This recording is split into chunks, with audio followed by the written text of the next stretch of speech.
Hi guys, welcome back to another Opinion Overhaul video. Now, over the past week, President Trump has swept the rug right out from under us. That being said, I'm pretty sure many of you will appreciate that this meeting seemed a little bit more by the book. Now, nothing controversial really took place. On the contrary, he said a lot of things that showed a lot of promise. Take a listen.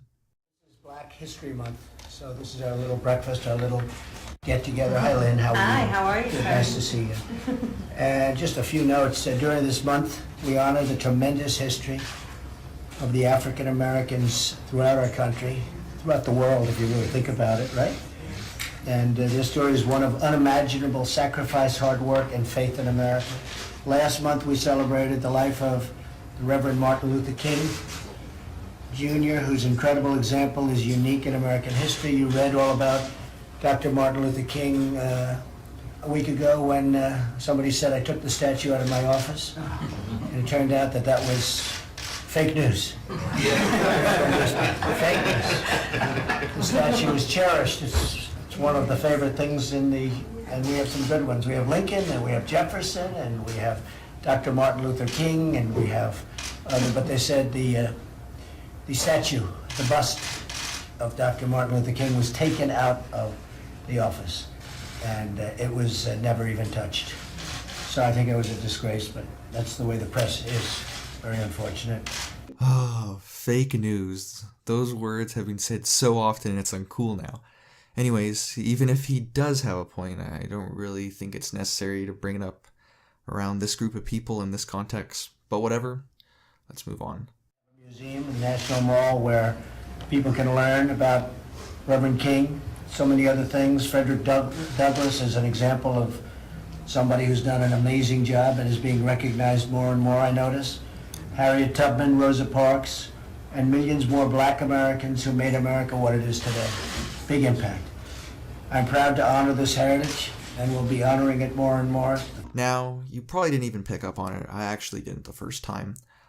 But some people believe that Trump talked about Fredrick Douglass in the present tense. If you guys don't know who Douglass is, he's an African-American social reformer that died in 1895. He was sort of one of the first black activists. Anyhow, I have the clip with CNN's response. Pretty interesting. Take a look. We would have invited Fredrick Douglass here, but he died in 1895. That wasn't completely clear from the president's comments, and he got some criticism for that. Does he sound like a kid who hasn't done his homework, Mike? A kid.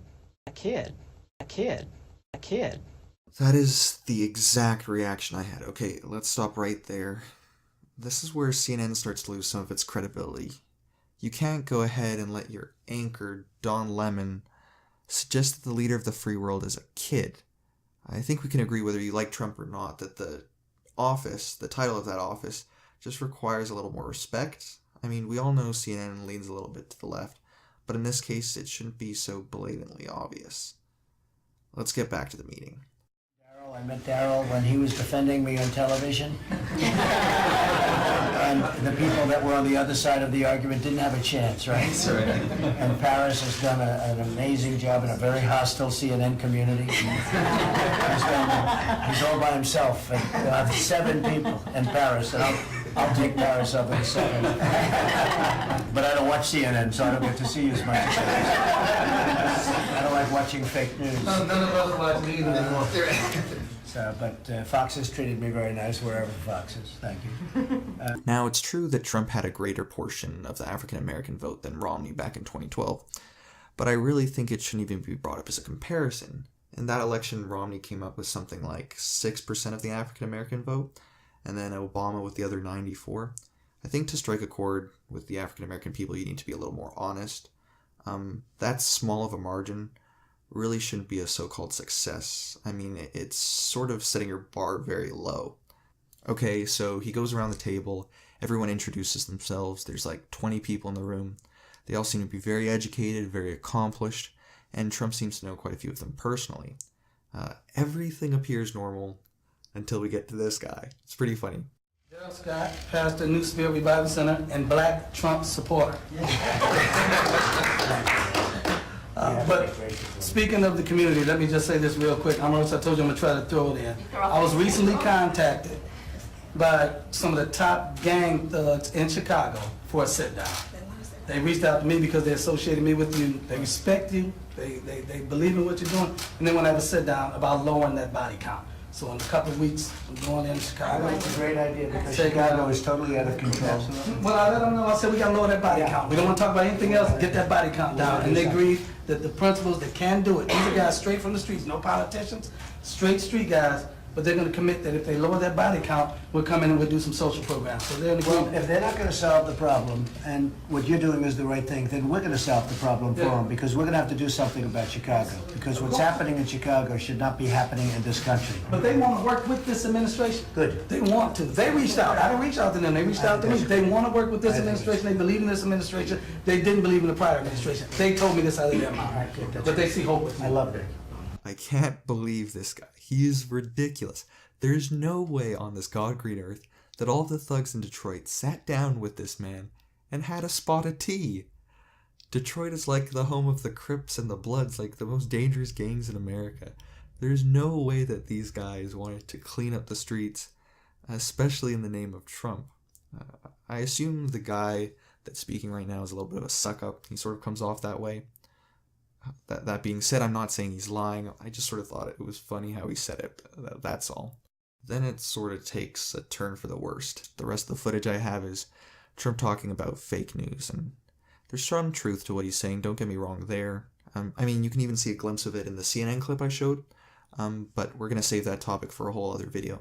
What I am saying is, in this situation, I sort of hoped he would have focused more on the issues that were important to the people in the room, but really, what can you do? Trump's going to be Trump. Despite what the world's really made him out to be, I don't believe Trump to be a racist. He's a 70-year-old man that spent the last 69 years of his life as a non-politician.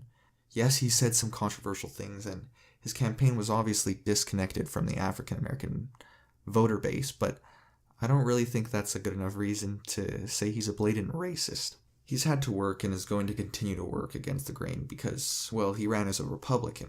I think this meeting and the private meetings he had afterwards with some of these people, it's a great step in the right direction, and I hope this sort of thing continues.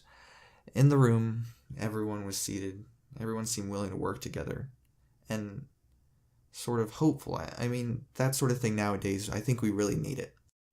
Anyways, thanks you guys for watching. Be sure to join the conversation in the comment section down below, and let me know your opinions of this meeting. Is CNN fake news? Is President Trump a good thing for the African American community? Let me know.